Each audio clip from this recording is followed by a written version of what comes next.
Publicó Javier Milei en el Financial Times un artículo invitando a la inversión en Argentina respecto a la industria detrás de la inteligencia artificial. Él escribió un artículo más bien propagandístico de la Argentina. Y lo que sí me pareció muy interesante es cómo, para hablar de la IA, se posiciona en la revolución industrial como paralelismo. Y esto lo va a conectar con León XIV. También León XIV ve o busca en la historia reciente de la humanidad la revolución industrial para hablar de la actualidad y en específico de la inteligencia artificial. Es impresionante la cantidad de empresas que están expulsando trabajadores por el avance de la inteligencia artificial y que terminan haciendo lo mismo que hacemos acá. Somos Uber o somos pedido ya.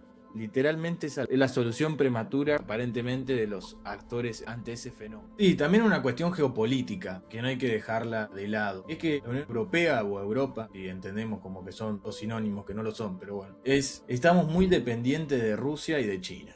Y también de los Estados Unidos. Ellos no van a hablar de mal de Estados Unidos porque es la democracia liberal del mundo. El ratón entre dos elefantes. De Rusia ya no lo son, pero sí les quedó ese daño que hoy lo están pagando en tarifas con un 150%, 200% de aumento respecto al corte de suministro de energía por parte de Rusia. Argentina tiene una gran oportunidad, y lo hemos hecho muchas veces. Culturalmente es el bloque con el que más nos identificamos, los más parecidos, y que tenemos una oportunidad muy grande para incluso ayudarlos a ellos en esa pelea entre los dos elefantes, China y Estados Unidos, a no quedar apretados en el medio. Bienvenidos al episodio número 18 de Craft Courier, en el cual vamos a dialogar sobre la inteligencia artificial a partir de los comentarios de Javier Milei y el Papa León XIV. ¿Es una oportunidad o una amenaza? Además, vamos a conversar acerca de la interna entre Patricia Bullrich y el Gobierno Nacional y nos actualizaremos respecto a temas internacionales, entre ellos Argentina, el Mercosur, la Unión Europea y el conflicto en Medio Oriente.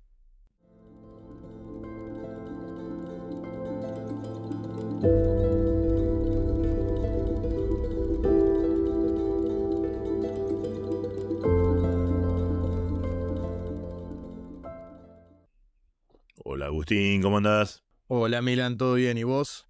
Muy bien, aquí en una nueva semana en Craft Courier.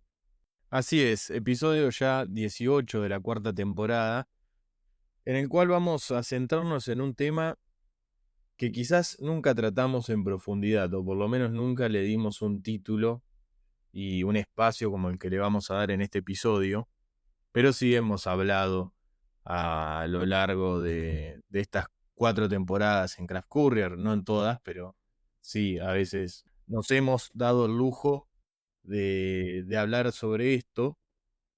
Incluso en el último episodio con Martín Tetaz hablamos del impacto de la inteligencia artificial o del avance tecnológico en general, principalmente en cuestión del empleo, que es un gran tema, creo yo, o una gran preocupación que hay en grandes sectores de la sociedad. Y nos pareció razonable dedicarle un episodio a esto en base a 2 declaraciones respecto a la inteligencia artificial que ya vamos a tratar. Una es de Javier Milei, que el día jueves 4 de junio, día que se cumplen 5 años de que Colón salió campeón, dicho sea de paso. No te lo vas a olvidar nunca más en la vida eso. No me lo voy a olvidar nunca más. Publicó Javier Milei en el Financial Times un artículo invitando a la inversión en Argentina respecto a la industria detrás de la inteligencia artificial. Hizo un breve artículo, tampoco es tan largo. Y por otro lado, hace ya creo que 2 semanas, o más o menos, León XIV, el Papa, escribió una encíclica llamada Magnifica Humanitas, en el cual habla sobre la custodia de la persona humana en el tiempo de la inteligencia artificial. Así fue como decidió subtitularlo. Sí. Cabe aclarar que este episodio no lo estamos haciendo con inteligencia artificial. En el futuro alguna inteligencia artificial nos reemplazará haciendo esto. Es parte del debate. También hablamos en el episodio anterior comentando el de Tetaz, como tiene algunas partes positivas, ¿no? Creación dinámica de empleos, nuevos empleos que antes no existían. Ejemplo, escribir el prompt para que te haga algo Bueno, antes no existía escribirle el prompt para que te haga algo. Ahí va a haber una tarea para hacer, nueva. Mantener refrigerados los data centers. Y hace un tiempo largo hemos escrito con Tito Nolasco un artículo en el diario El Cronista que se tituló Se nos escapa la tortuga de la revolución tecnológica, la capacidad que tenía o que tiene Argentina para albergar estos data centers y que crean empleos de todo tipo, desde sumamente tecnificados hasta la seguridad o el mantenimiento o limpieza de los edificios, ¿no? Con lo cual crea también empleo. Pero son todos temas que vale la pena debatir, ¿no? Sí, podemos debatir en varios niveles de abstracción. No podemos ir de lo más particular y técnico específico, o podemos hablar más de un debate democrático, si se quiere, y en parte filosófico, respecto al avance tecnológico. Este episodio va a tener una especie de nivel intermedio entre uno y otro. Va a tomar cuestiones específicas, pero también cuestiones más bien debatibles del mundo de la opinión de las ideas, ¿no? Como para ponerlo en esos términos. Dicho sea de paso, quería recomendar una serie distópica de producción mexicana. No es la mejor serie del mundo, pero es interesante, o por lo menos intenta abordar un tema respecto a la inteligencia artificial, que se llama Futuro Desierto. De hecho, un protagonista de la serie es el mismo actor que hizo de Pablo Escobar, por si a alguno le interesa, Andrés Parra. Gran actor. Totalmente.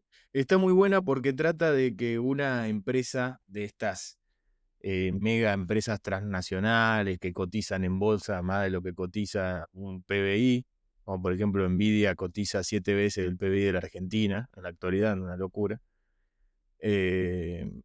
La valorización bursátil, después cuánto vale la empresa es otro tema, ¿no? Pero la valorización bursátil es 7 veces el PBI de Argentina, más o menos.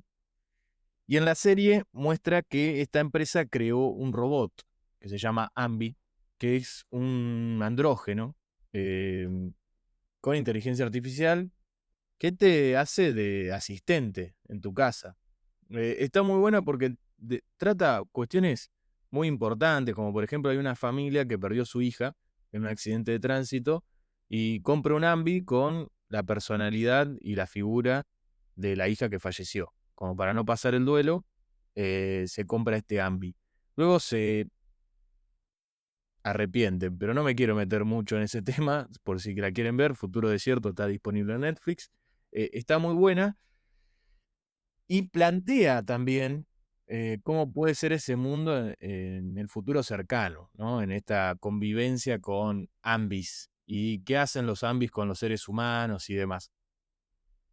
Voy a spoilear simplemente que estos ambis, aparentemente gobernados o controlados por algoritmos, empiezan cada vez a tomar autonomía y empiezan a definir sus propias tareas, cosa que es como el gran peligro, ¿no? En la actualidad, ¿qué pasa si la inteligencia artificial se empieza a regular a sí misma? ¿No? Sería Bueno, como una especie. en la ciencia ficción tenemos la película de Steven Spielberg, Inteligencia Artificial, del 2001, o la más conocida Matrix en inglés, que también cobran vida y en el caso de la de Spielberg cobran emociones los personajes. Sí, en esta también. Por ejemplo, había, uno de los zombies protagonistas le preguntan si sabe lo que es el amor y algo así. Dice, no, pero siento cosas parecidas. Y en otra escena llora. Que es increíble, ¿no? De dónde sacaron las lágrimas. Pero termina sucediendo. Como Bender de Futurama, que cada tanto le sale algún aceite por algún lado, cuando llora se rompe, se corta. Claro. Y el final, a algunos le puede sonar, saber a poco, pero es interesante. O sea, propone un final interesante. Es debatible. No quiero hablar mucho del final porque estaría spoileando toda la serie. Tiene 6 capítulos, con lo cual, si alguien la quiere mirar, se lo dejo. Volvamos al artículo de Milei y la encíclica. El artículo de Milei, que es muy cortito, habla de que la Argentina está abierta a la oportunidad del crecimiento de la IA libre. Ponen esos términos. De hecho, el título es como una oportunidad de la IA de librarse. Vaya a saber qué entiende él por eso. Hace poco Sturzenegger en una conferencia había dicho de que en Argentina se esperaban crear empresas controladas por inteligencia artificial, es decir, empresas que no necesariamente la controlen seres humanos. Y la discusión que pone Javier Milei, que pone como ejemplo la revolución industrial y el acompañamiento jurídico que le da en ese momento Holanda a la navegación y al control marítimo, etcétera, de comercio, y hace un paralelismo con Argentina. Dice que Argentina estaría tratando un proyecto de ley futuro, no se entiende muy bien si es el superrígido o cuál, en el cual va a proponer también, ¿no?, crear sociedades con responsabilidad limitada.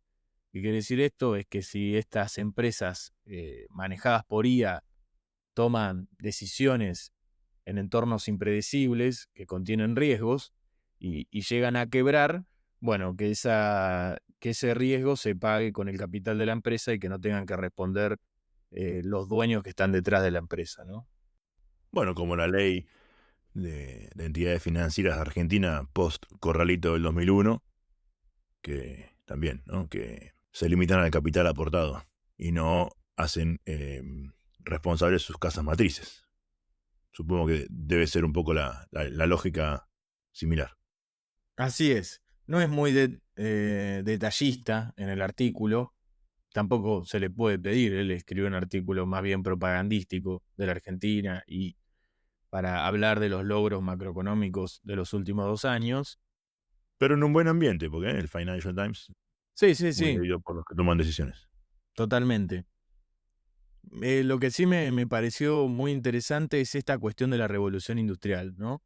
Cómo para hablar de la IA se posiciona en la revolución industrial como paralelismo. Y esto lo va a conectar con León XIV. Exactamente. Para quien no sepa, León XIV tomó el nombre con número de continuación de León XIII, que escribió Rerum Novarum en 1891, a consecuencia de el desarrollo de la industria, de la revolución industrial, justamente. También León XIV ve o busca en la historia reciente de la humanidad la revolución industrial para hablar de la actualidad y en específico de la inteligencia artificial. Cuando fue elegido el nuevo papa y eligió ese nombre, ya se empezó a hablar de, bueno, viene claramente con una idea de hablar de temas de revolución tecnológica, porque León XIII fue el iniciador de la doctrina social, lo que hoy se conoce como la doctrina social de la Iglesia, que es el pensamiento de la Iglesia referido a temas sociales, económicos, políticos.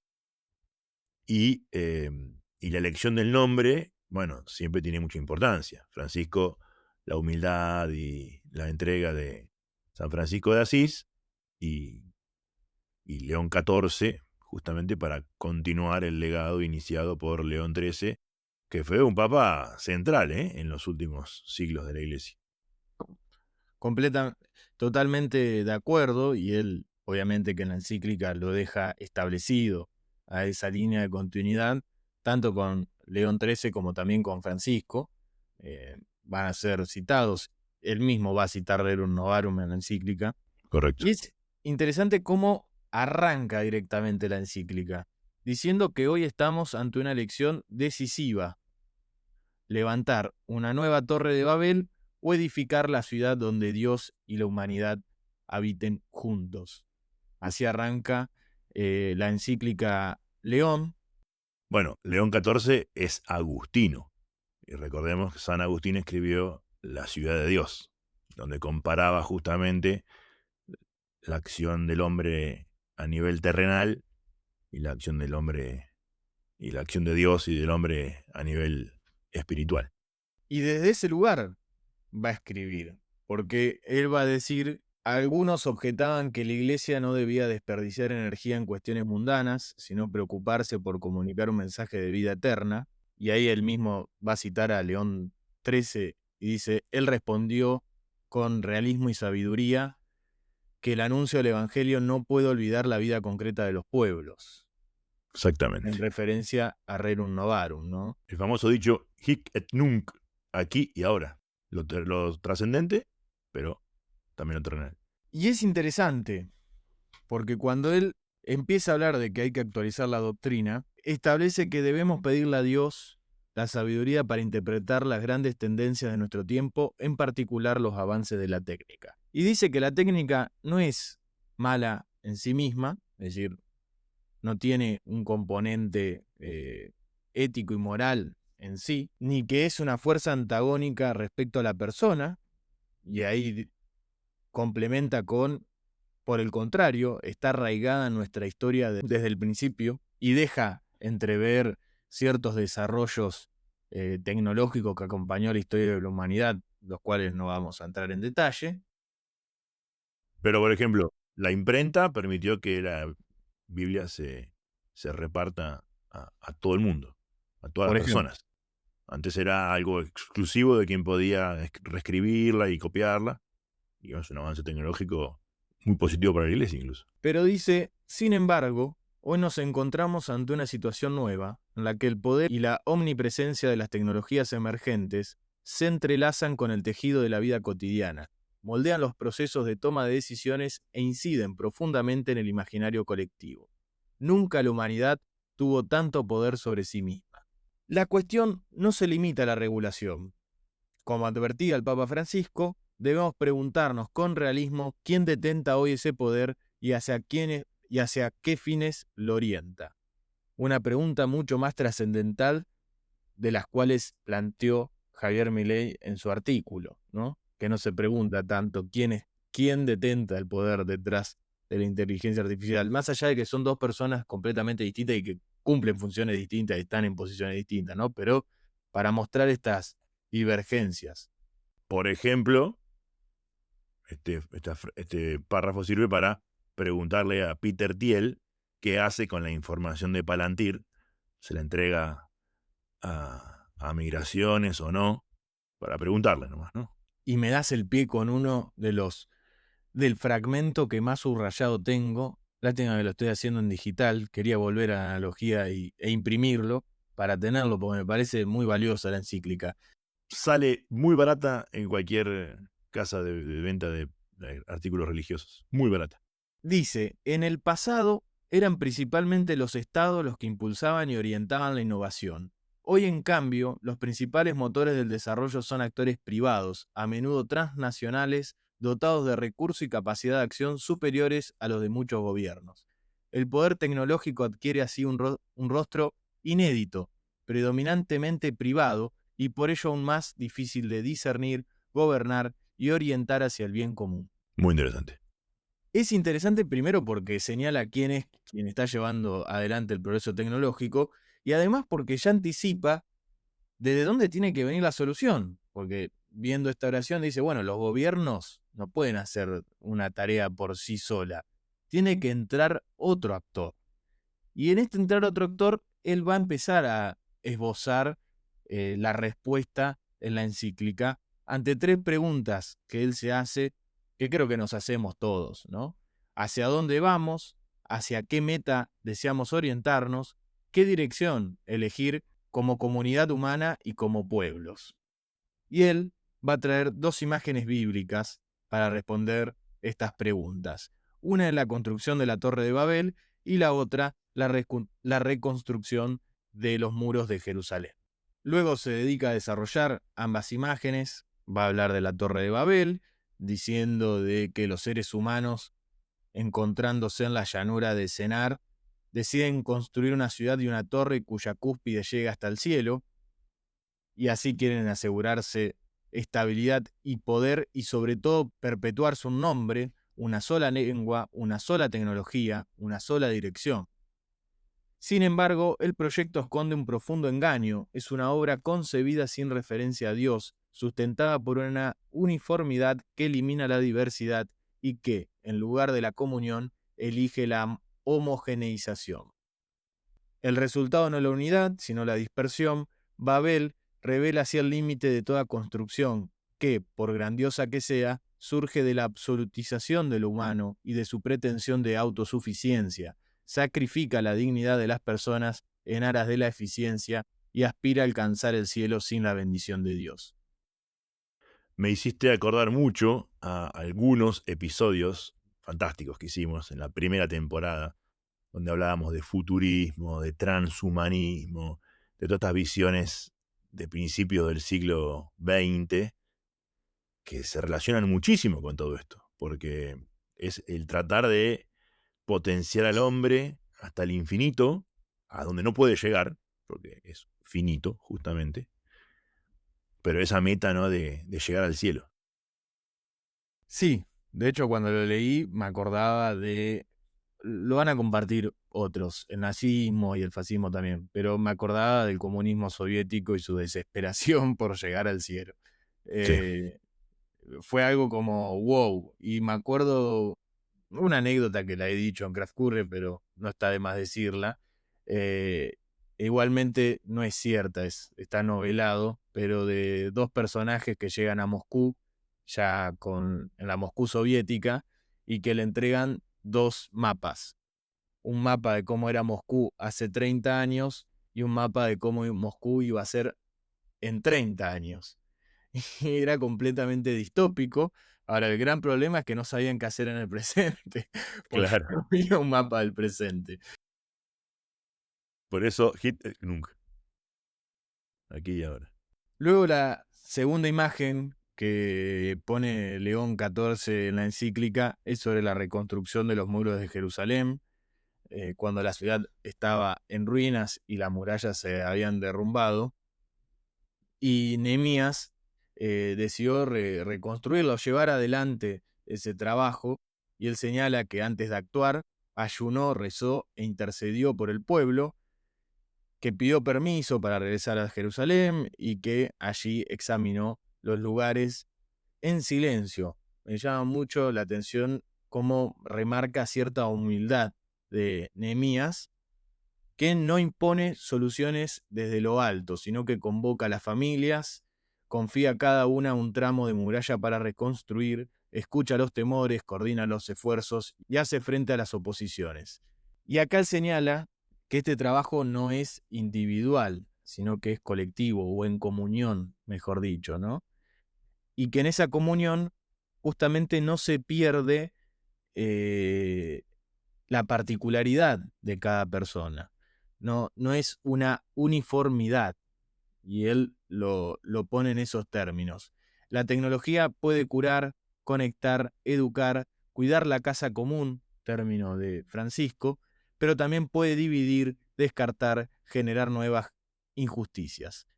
En abstracto, esta en sí misma no es una solución a los problemas de la humanidad, como tampoco es un mal en sí, pero, concretamente, no es neutral, porque toma el rostro de quien la concibe, la financia, la regula, la utiliza. Por eso, la elección está entre construir Babel o reconstruir Jerusalén. Y para finalizar, y seguir con el tema, justamente para tocar esto de que nos hace ruido a cosas pasadas, él dice, el síndrome de Babel es el riesgo de la deshumanización, construir el futuro excluyendo a Dios y reduciendo al otro a un medio, una tentación antigua y siempre nueva, con lo cual él también ve en la historia que esto ya ha tenido ciertos tipos de respuestas ante un fenómeno, ¿no? Citabas vos una serie mexicana, déjame citar a mí una serie, creo que es italiana, no estoy seguro, pero está basada en un libro italiano sobre Mussolini. De hecho, la serie es sobre Mussolini, el libro se llama Il figlio del secolo. Y hay varias veces en las cuales le preguntan, pero ¿y qué es el fascismo? Y el fascismo es todo y nada a la vez, ¿no? Todo y nada a la vez. Bueno, es esa voluntad de omnipotencia absoluta que el hombre muchas veces tiene, ¿no? Y que se ve tentado en intentar. Lo positivo es que, así como también la humanidad crea monstruos, también busca soluciones. Y creo que estamos como ante esa posibilidad, ¿no? De reconstruir o construir o llevar adelante una nueva Babel o la reconstrucción de Jerusalén. Me pareció muy interesante la encíclica, obviamente es mucho más larga y habla de otros temas, habla del transhumanismo y de otras cuestiones más puntuales, pero a los fines de estas charlas que empiezan a haber, estos debates, diría globales, porque es un tema global, es muy importante. Y que los problemas son en todo el mundo, porque uno puede creer que el problema del empleo hoy es en Argentina. Muchas veces no tenemos una idea con muchos prejuicios, a veces y otras con un gran optimismo respecto a China, ¿no? Por ejemplo, pensamos o que China es lo peor o que China es lo mejor. Nunca hay una cuestión media intermedia. Hoy China tiene unos problemas de empleo muy fuertes respecto al empleo joven. Hay muchos graduados que no consiguen su primer empleo. Es impresionante la cantidad de empresas que están expulsando trabajadores por el avance de la inteligencia artificial y que terminan haciendo lo mismo que hacemos acá. Somos Uber o somos pedido ya. Literalmente es la solución prematura, aparentemente, de los actores, en este caso individuales, ante ese fenómeno. Y hay una apelación a los gobiernos. En Argentina, no sé a qué nivel hoy está tan organizada esa respuesta. En China, obviamente, que no está tan organizada y siempre hay una delgada línea entre cuánto se puede decir y de qué manera, pero sí hay cierto malestar social, principalmente de los jóvenes, tema a subrayar que quizás al final, si hay tiempo, vamos a hablar un poco de que también los jóvenes en un momento en China se levantaron, que justamente fue en la plaza de Tiananmen en el 89, con lo cual puede haber una especie de, no sé si rechazo generalizado, pero sí de reacción frente a esto. Casualmente me encontré en redes sociales unos videos de graduados en Estados Unidos que los invitados de honor, que a veces van a la entrega de diplomas, hablaron sobre inteligencia artificial en estas universidades y cada vez que mencionaban la inteligencia artificial era impresionante la cantidad de silbidos y abucheo por parte de los estudiantes recién graduados. Con lo cual, no sé qué va a pasar en los próximos años. Sí es cierto que el avance de la inteligencia artificial es notable y también es cierto que no todos los estados tienen las mismas capacidades de respuestas.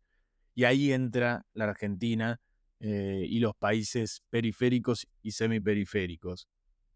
Oscar Oslak escribió ya hace un par de años sobre esta divergencia entre la capacidad de las burocracias del primer mundo y cómo se pueden adaptar rápidamente a la IA y los estados no tan sofisticados, uno puede decir que la Argentina es uno de ellos, en los cuales la inteligencia artificial puede generar grandes divergencias. Imagínense en los estados subnacionales. No es lo mismo que el gobierno porteño aplique IA que él aplique, no sé, Chaco. Probablemente la burocracia porteña, producto también de los presupuestos que tienen disponible, sea mucho mejor que la de Chaco, ¿no? Lo importante es que el tema se levante en debate. Eso es lo central, porque entonces permite ver otras perspectivas y permite, con una visión siempre positiva, abierta al diálogo, ver las cosas buenas y las cosas malas. Si no hubiera debate, sería un monólogo y, bueno, el monopolio absoluto de la imposición de los temas. En cambio, bueno, palabras como la del Papa, o cualquiera que levantan un tema, bueno, generan este espacio para el debate, ¿no? Y creo que esa es la parte muy positiva, porque va a traer cosas buenas seguro. Ya trajo cosas buenas. Pero hay que tener cuidado con las malas.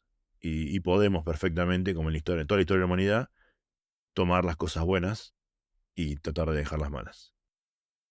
Por ello los invitamos a quienes nos estén escuchando por YouTube o Spotify, si tienen ganas de responder la encuesta que le va a aparecer en alguna parte de la aplicación, ¿qué opinan respecto a la inteligencia artificial? ¿Qué tan optimistas son?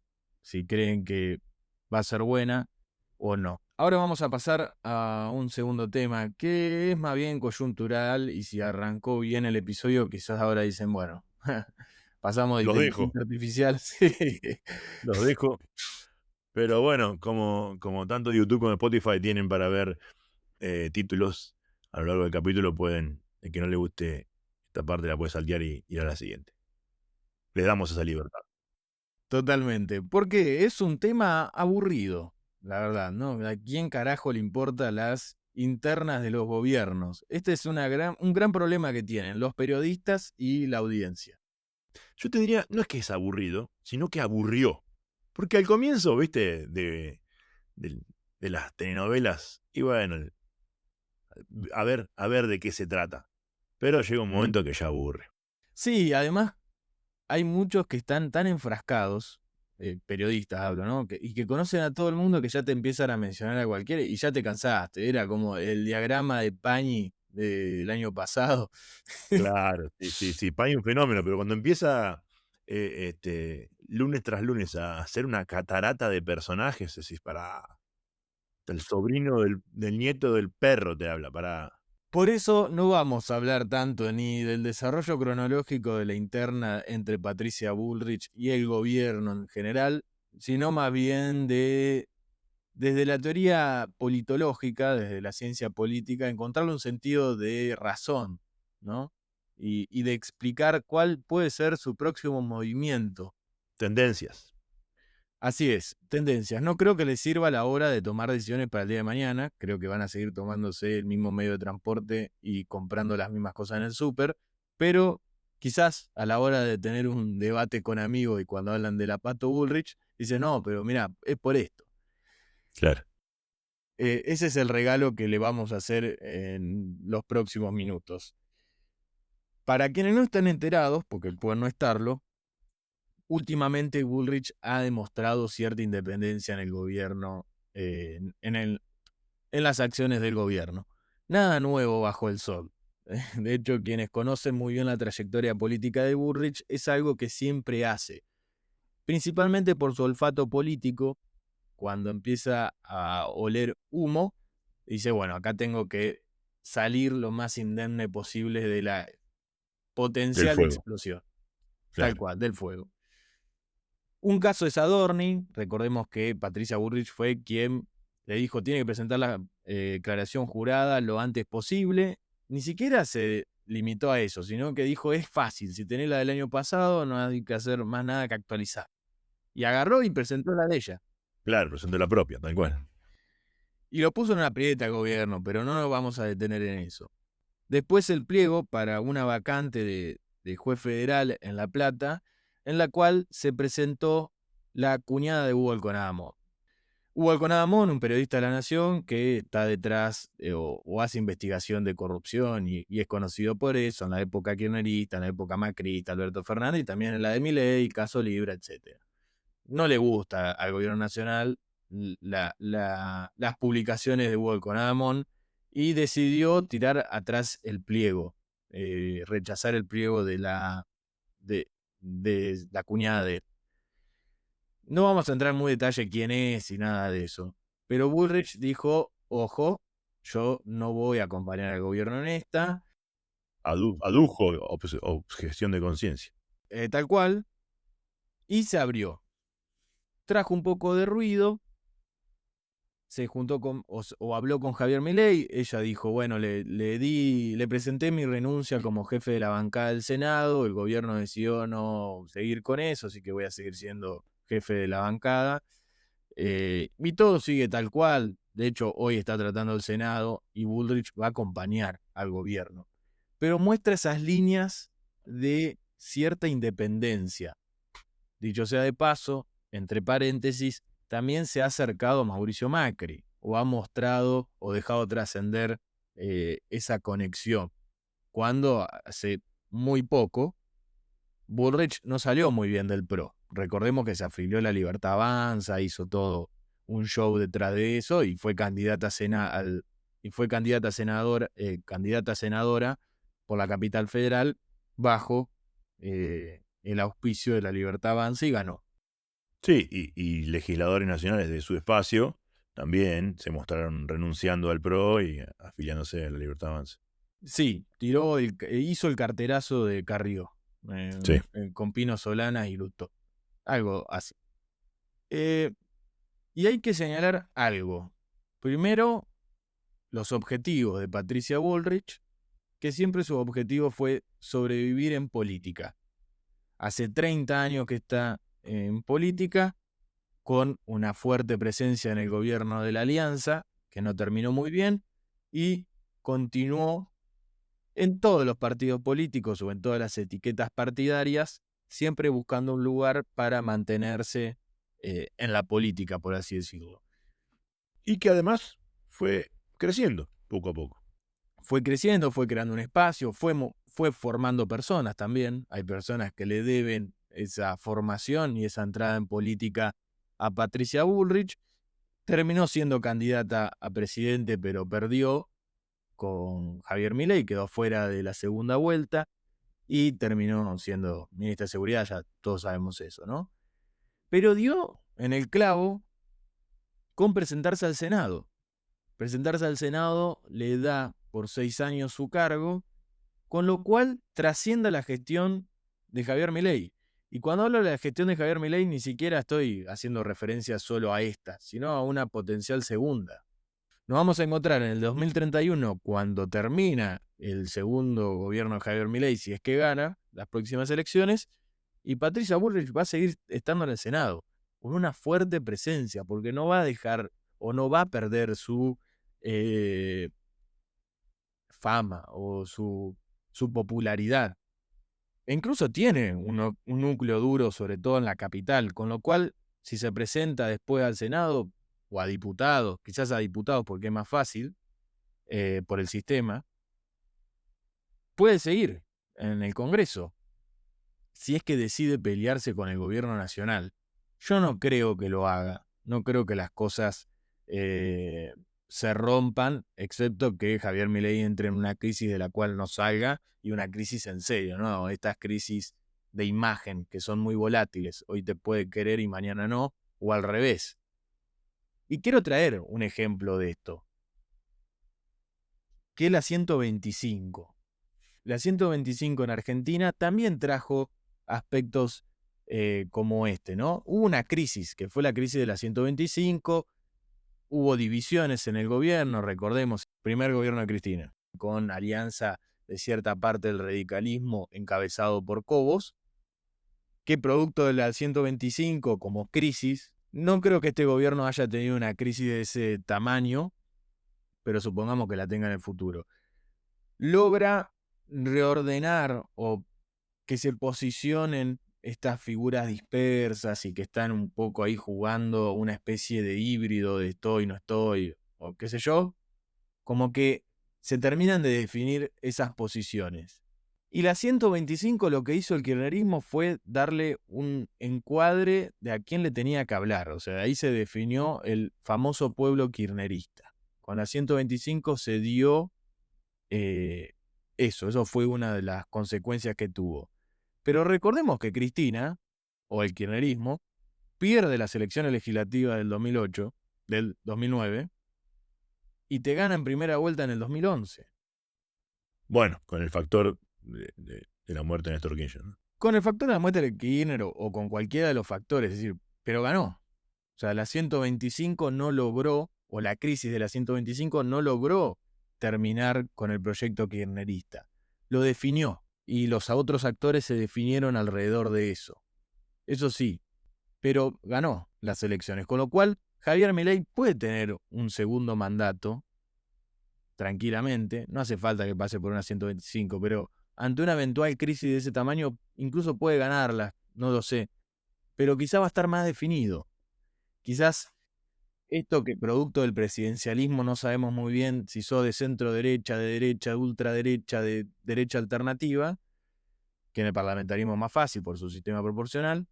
Bueno, un evento crítico puede terminar definiéndolo más al gobierno nacional, y figuras hoy que juegan como híbrido, como Patricia Bullrich, como Mauricio Macri, ser un poco más transparentes en su definición. término que igual a Patricia Bullrich le molesta. La cuestión de la definición es un tema particular porque entiende mucho la política actual. No es que ella tenga un problema cognitivo y no sabe qué piensa, sino porque Agustín, ya lo vas a entender. tal cual, es eso. Ella entiende a quién le está hablando y sabe que es muy volátil. No hacía falta, tal cual, no hacía falta responder esa pregunta, respuesta que no tenía tampoco. Recordemos en TN con Diego Seigman, que le empezó a hablar de un ministerio de la felicidad y cuando le empezó a explicar, pero ¿qué significa? Ya lo vas a entender. Y no necesitaba explicarlo, porque las Mabeles, pongámoslo en ese término coloquial, que siguen en parte a ella, no les importó que no definiera. Mirá, Pato y adelante. Y la votaron igual, Y ella lo entiende y hace juego claro, con eso, le sirve. obviamente. De hecho, si vos mirás todas sus intervenciones públicas durante el gobierno de Milei, obviamente que siempre sale a favor del gobierno de Milei y demás, pero es medio ambigua en muchas cosas, ¿no? Está ahí, siempre está surfeando la ola, ¿no? Prudente en algunas cosas, bicha en otras. Sí, completamente de acuerdo. Por eso creo que es muy interesante a la hora de ver esta interna y qué va a hacer Patricia mañana. No sabemos qué va a hacer Patricia Bullrich mañana, pero una de las razones de ser es esta, es de sus características que tiene como personalidad política y también las institucionales. Hoy puede hacer cualquier cosa, total, tiene 5 años más asegurados. Puede presentarse Exactamente. a lo que sea en las próximas elecciones del 2027, perder y va a seguir estando en política. No así si era una ministra, porque si era una ministra de seguridad, como lo era hasta hace un tiempo, lo echaban y ya está. Bueno, Tal se cual. blindó y se aseguró su lugar en la política argentina. Genial, ya para finalizar vamos a mencionar unas pequeñas cuestiones y terminamos con el episodio del día de hoy. Cuestiones internacionales en la cual Argentina está inmersa. Primero, su paso veloz por Europa que está llevando adelante el canciller Pablo Quirno, que le presentó a Nueva Zelanda la petición formal de Argentina de ingresar al Tratado Integral y Progresista de Asociación Transpacífico, algo muy importante, una oportunidad que tiene la Argentina, un bloque que está integrado por Australia, Brunei, Canadá, Chile, Japón, Malasia, México, Nueva Zelanda, Perú, Reino Unido, Singapur y Vietnam. Representan el 13% del PBI mundial. Aproximadamente son casi 600 millones de personas, con lo cual es un número interesante para un mercado. También con el canciller francés hablaron de la posible entrada de la Argentina a la Organización para la Cooperación y el Desarrollo Económico, el OCDE, un gran sueño de la centro derecha argentina, y París dio el visto bueno, así que apoyará al ingreso de Argentina a este bloque. También el acuerdo de Mercosur y Unión Europea tuvo un capítulo más en estos días, porque estuvieron reunidos en Bruselas definiendo las cuotas, y una noticia muy buena es que Argentina consiguió la mayor parte de la cuota de carne acordada en desmedro de Brasil. Yo creo que los europeos, que la carne brasileña no es mala, pero los europeos dijeron, no, tráeme un bife argentino, poné ahí, dale más que quiero comer más carne argentina. Sea como sea, es uno de los beneficios de estar en un bloque como el Mercosur. Para ciertos pensamientos que hay en el gobierno nacional actual de que el Mercosur no sirve para nada, bueno, acá tenés algo positivo. Dentro del Mercosur también se puede ganar. Yo te diría, extendería ese concepto a una parte importante también de los gobiernos anteriores, porque no han hecho nada por el Mercosur. Hechos, no palabras, ¿no? Porque todos estaban a favor, pero no hicieron nada por mejorar el Mercosur. Bastante Néstor Kirchner, con sus políticas de retenciones y demás, bastantes problemas generó Argentina con el Mercosur.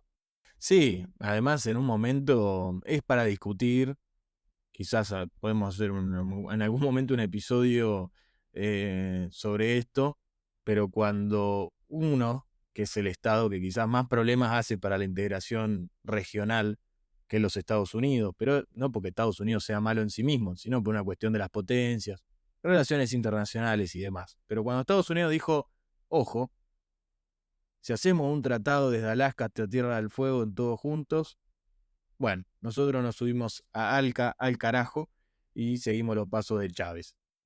No nos fue muy bien. En el No. medio, cuando nosotros le estábamos aplaudiendo a Chávez, Lula se dio media vuelta y lo recibió Bush en Brasil. Bueno, Por eso. es una que nos salió muy mal y es que hasta el día de hoy lo estamos pagando. Sí, la Unión Europea volvió a remarcar la cuestión de las políticas ambientales que está llevando adelante este gobierno, o por lo menos desde la retórica, y remarca que Argentina se cuide respecto a eso.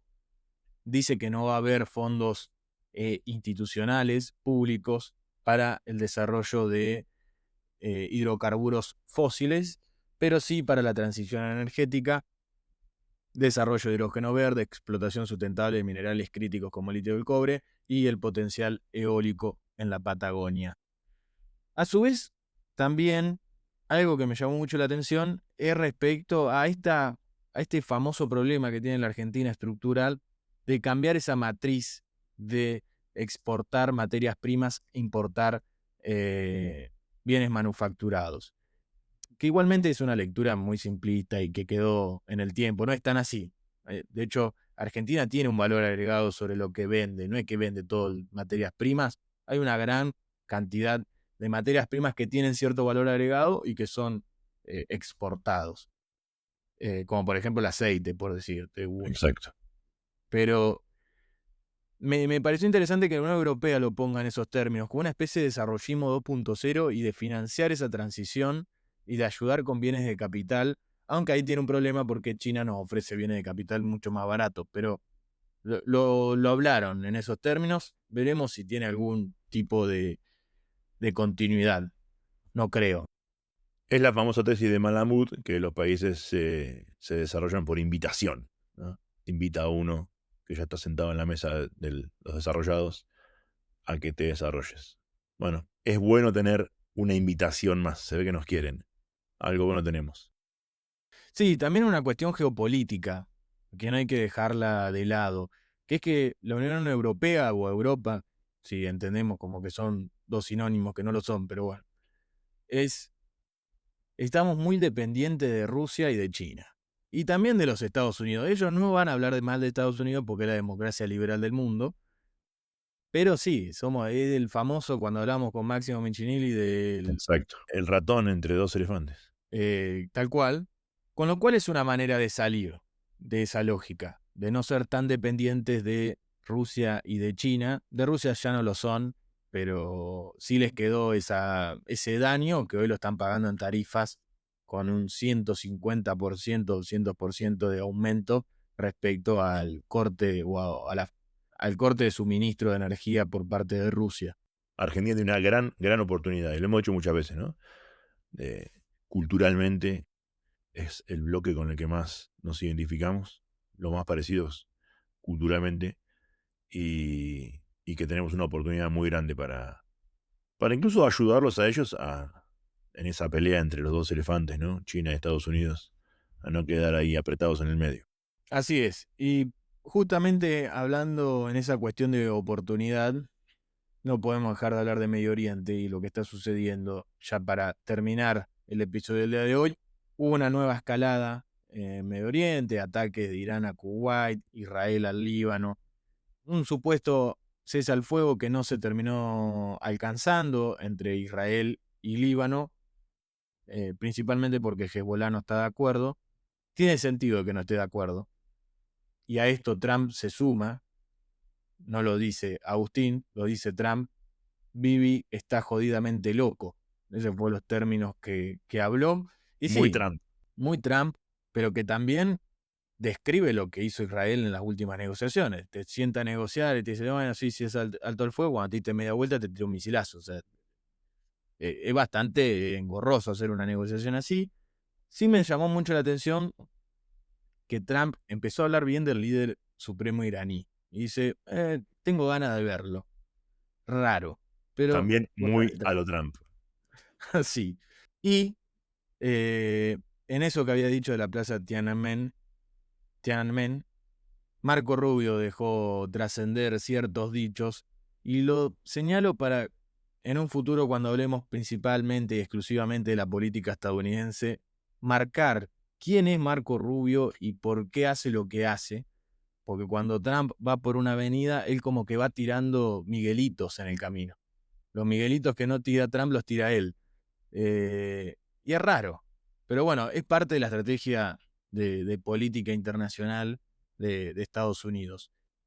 Por último, en relación con Medio Oriente, para tratar en el próximo episodio, lo dejo asentado así por cuestiones de tiempo, es que en los próximos meses va a haber un fuerte impacto en la industria principalmente respecto al aumento en ciertos recursos que son esenciales para la industria, electricidad y gas principalmente, pero también porque se terminó el buffer de YPF, con lo cual no van a bajar los precios de las naftas en el mercado argentino. Pero con el primer punto es algo muy importante para hablar de la energía en Argentina. Así como un gran tema y de grandes oportunidades que hay, la industria en estos próximos 3 meses va a entrar en un problema muy fuerte y vamos a traer también para el próximo episodio algo que sucedió en el Enargas y el Ministerio de Economía, donde habían decidido algo, les salió muy mal y terminaron, o vamos a terminar en realidad, pagando un gas importado mucho más caro para el invierno, porque recordemos que Argentina no logró o no va a lograr en este año la autosuficiencia energética. Vamos a necesitar importar en el invierno, básicamente porque la producción local de la Argentina en invierno se prioriza para los hogares. Las industrias o los grandes usuarios, depende si tienen contratos o no, pero producto de la reforma que se dio en este gobierno, van a tener que salir a comprar en el mercado spot, es decir, en el mercado de compra y suministro directo, y los precios están muy por encima de lo que pensaban a principio de año, producto del conflicto en Medio Oriente. Bueno, interesante tema para seguir en los próximos episodios. Bueno, y así damos por concluido este episodio número 18. Espero que les haya gustado y nos vemos la semana próxima. Nos vemos la próxima semana con un episodio nuevo. Recuerden seguirnos en nuestras redes y compartir el episodio, así como también ponerle me gusta y dejar un comentario tanto en YouTube como en Spotify. Y responder la encuesta que vamos a dejarles. Nos vemos la próxima. Un abrazo. Chau.